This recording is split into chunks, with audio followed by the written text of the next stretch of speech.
연금저축보다 비과세 연금을 해야 되는 이유를 설명드릴게요. 일단은 사람들이 연말정산을 하고 나서 많이 뱉으니까 또는 이제 덜 받으니까 이 뭐 어서 들은 게 있어가지고 막 해가지고 이제 막 세액공제 막 해가지고 연금 상품을 찾는단 말이죠. 근데 사실 연봉 7천 이하는 그러니까 대략 한 7, 8천 사람마다 다르겠지만 통상 연금저축 세액공제가 큰 의미가 없어요. 왜냐면은 우리가 기본적으로 연말정산에 대한 과세 흐름을 조금 보면 이해만 하면 그렇지 않다는 제 말이 사실이라는 이유를 알게 되실 텐데, 우리가 연말정산은 아주 그냥 쉽게 요약해 놓으면 이렇게 되거든요. 근데 뭐냐면 연말정산을 쭉 가서 내가 총 연말정산 때 이제 얼마를 받냐라는 이 숫자를 찾아가는 게임인데, 이것만 이해하게 되면 이것을 FC가 이해하든 고객이 이해하든 간에 이해만 하면은 조금 이거보다는 이 비과세 쪽에 좀 포커스를 맞춰야 된다는 것을 이해할 수 있어요. 왜 그런 거 하니?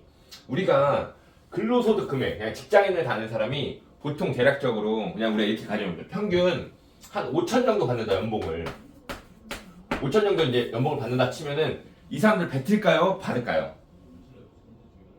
모르겠죠. 그럼 뱉는 사람도 받는 사람도 있겠죠. 근데 이 사람들이 어떻게 해서 여기까지 오게 되냐라는 거를 조금 한 번만 이해하면은 되게 편한데, 사실 이 안에 들어가는 숫자들이 저 또한도 다 못 외우고, 왜냐면 매년 그 공제율은 바뀌고 그 다음에 이 흐름도가 조금씩은 그 안에 들어가는 세부 숫자들이 바뀌기 때문에 다 이해는 못하지만, 그냥 이해해보면 쉽게 얘기하면, 러프하게 얘기해보면 이런 거죠.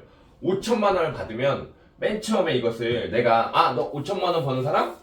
응. 근데 너 5천만 원 버는 사람 아니야. 왜냐면 내가 몇 가지 공제들을 시작해 줄 건데, 처음에 하는 건 소득 공제, 소득. 네가 버는 돈을 빼주겠다 라는 거니까, 첫 번째, 너가 5천만 원 버는 사람이면은 네가 혼자 살잖아. 그럼 네가 이 한 육신을 유지하는 데만 하더라도 1년에 150만 원 정도 들어간다고 봐. 그러니까 150만 원을 빼줄게 라고 하는 게 인적 공제고, 부양하는 가족이 있으면 또 빼줄게 라고 하는 게 인적 공제고, 근로소득은 야 그래 네가 직장 다니면서 어쨌든 돈을 벌려면 기본적으로 얼마 빼줘야 되는 게 있잖아. 그러니까 그래서 그냥 아무것도 하지 않고 숨만 쉬고 있어도 빼주는 게 근로소득 공제예요. 근데 이 근로소득 공제는 지금 이 5천만 원 기준을 보면은, 자 5천에서 인적 공제 150만 원 빼주고, 그 다음에 5천만 원 벌고 있으면 그냥 또 빼주는 게 지금 1,200만 원 뺀 다음에 여기에서 추가적으로 5천에서 4,500을 뺀 거에 5% 정도 빼주니까 500에 5%니까는 한 25만 원 정도 더 빼준단 말이에요.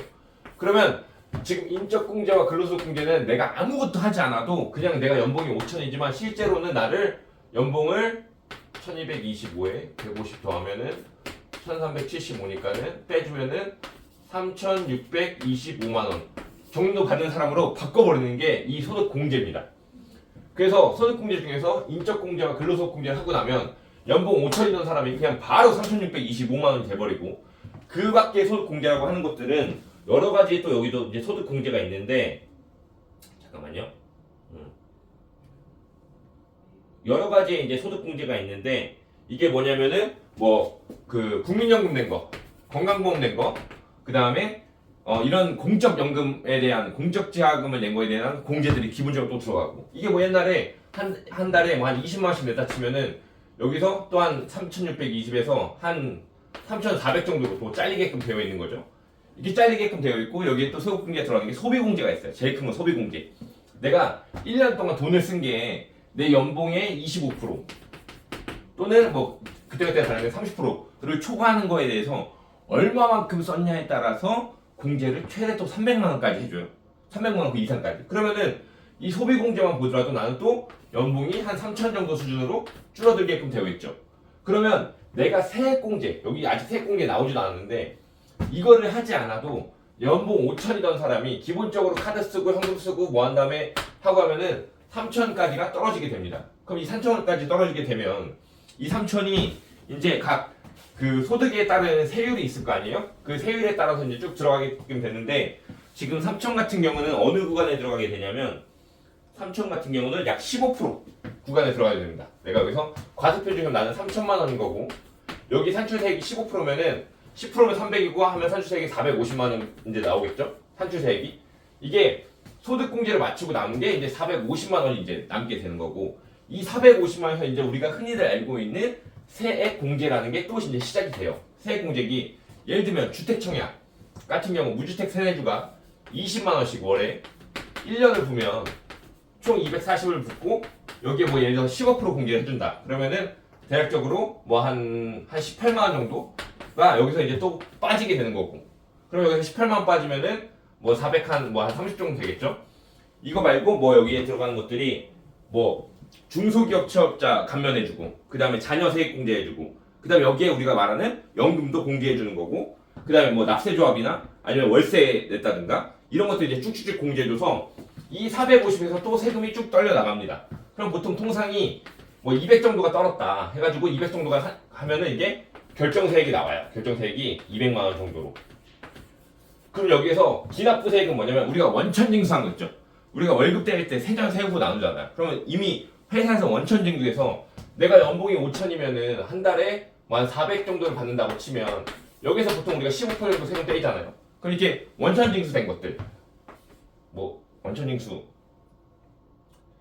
15%는 아니고 10%의 요 언더라고 쳤을 때 내가 이미 한 달에 한 40만 원씩 뭐 또는 30만 원씩 이렇게 쭉 떼어서 왔어요. 12개월 동안. 그러면은 내가 한 1년 동안 원천징수 이제 떼인 게 한 300 정도 된다. 그러면은 나는 원래 결정세액이 200 나왔는데 내가 1년 동안 뺏긴 게 300이 돼. 그러면 플러스 100만 원 환급 나오는 거예요.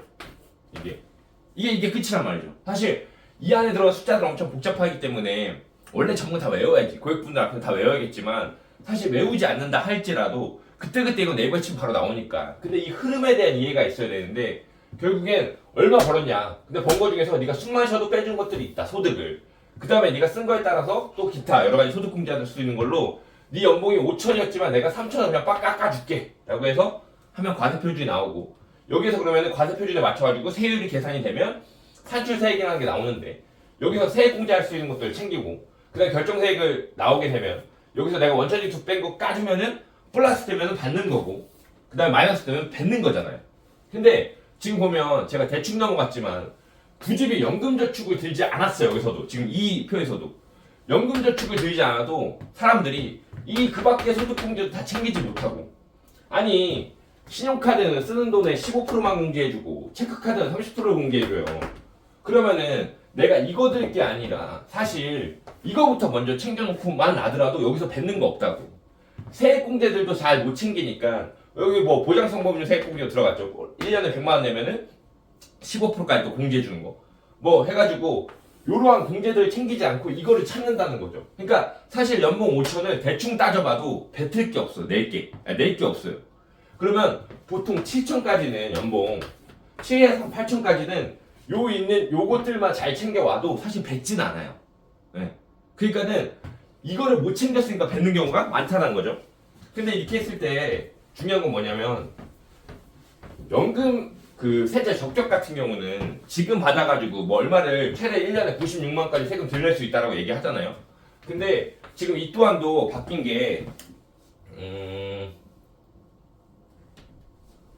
지금 연봉 5,500 연봉을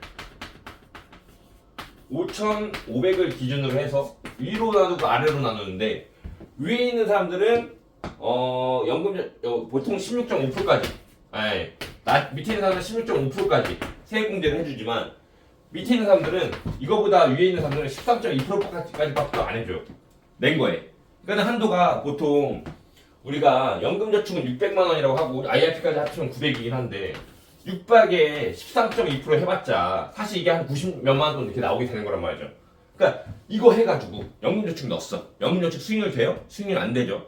수익률도 안 돼. 대부분의 연금저축 영어 펀드를 들지 않는 이상 연금저축은 다 금리 연동형인데 거의 적금 금리를 그냥 오래 태우는 것 뿐이니까 수익률도 안 되는데 얘는 55세부터 해서 보통 통상은 확정연금형으로 10년 또는 15년, 20년 이 안에만 연금을 받게끔 되어 있고 연금 받는 시기에 따라서 3.3%부터 5.5%까지 연금 소득세를 물게끔 되어 있고, 그 다음에 얘는 중간에 혹시나 얘가 내가 어떤 것을 해약하게 되면 이때까지 매년 90 얼마씩 받았던 연금 세액 공제에 다 배타내야 되고, 종신연금형이 안 되기 때문에 내가 낸 돈 대비 연금 받는 액수도 적어요. 그러니까 사실 지금 알량한 연봉일 때 사실 이걸 땡길 것이 아니라 이때는 연봉이 내가 아주 높아져서 도저히 할 수 있는 거 다 했는데 안 돼. 그럼 그때 연금저축 수익률은 좀 포기하고라도 들어가는 거고, 또는 IRP나 연금펀드 같은 것들 적절하게 10만원, 20만원 받아서 공제 일부 받을 수 있는 것들은 받아도 좋다 이거예요. 근데 더 중요한 건 뭐냐면 연금보험 상품들은, 연금보험은 세액공제는 안 되지만, 지금 당시에 세액공제는 안 되지만 추후에 내가 연금 받는데 여기서 일말의 소득세를 떼이지 않고, 또 얘는 그 연금소득과 그다음 배당소득, 그 연금소득하고 뭐 이자, 그러니까 이자 배당은 분리소득, 그 분리과세하고 연금소득은 이제 금융소득으로 들어오기 때문에 여기에서 나중에 내가 총 받는 금융소득 자체가 연간에 2천만 원을 초과하게 되면 그로스톱 대상이 돼가지고 실제로 이 금액 과세가 아니라 종합소득 과세로 넘어가게 되잖아요. 그러니까 사실 이거보다 높게 낼 수도 있다는 거고, 근데 비과세는 아예 못 건들잖아. 원래 150만 원까지는. 그 나중에 이걸로 월에 연금을 200을 받든 300을 받든 나라에서 아예 못 건든다는 거죠. 그렇기 때문에 사실 저 비과세 연금을 먼저 준비해 놓고, 내가 아까 얘기했던 건 똘똘하게 소득공제와 세액공제 챙길 수 있는 것들 꼼꼼히 다 챙겨나고 나서도 그래도 그럼에도 붙으면 그때는 조금 이제 그때부터 IRP랑 연금펀드 위주로 해서 좀 보충을 해나가면서 이렇게 이제 사실 밸런스를 맞춰서 노후 준비를 해나가야 되는 거지. 연금 적격이 먼저 다 들어와서 세액공제 다 먹어버리고, 근데 중간에 막 깨면은 뭐 집 산다고 할 때 깨워, 뭐 할 때 깨고 해버리면은 다 뱉는 거잖아요. 근데 연금보험은 어때? 해다가 쭉 붙다가 목돈 생길 거 있으면 중도인출 받거나 약간 대출 받아가지고 다시 생기면 넣어버리면 되니까 세금 문제가 하나도 없잖아요. 그리고 수익률도 훨씬 더 좋잖아. 훨씬 더 많이 받는다. 그래서 연금 저축보다 비과세를 먼저 준비해야 되고, 대부분의 연봉, 적절한 연봉선에선 대부분 연금 저축보다 비과세를 준비해야 되는 이유가 이겁니다.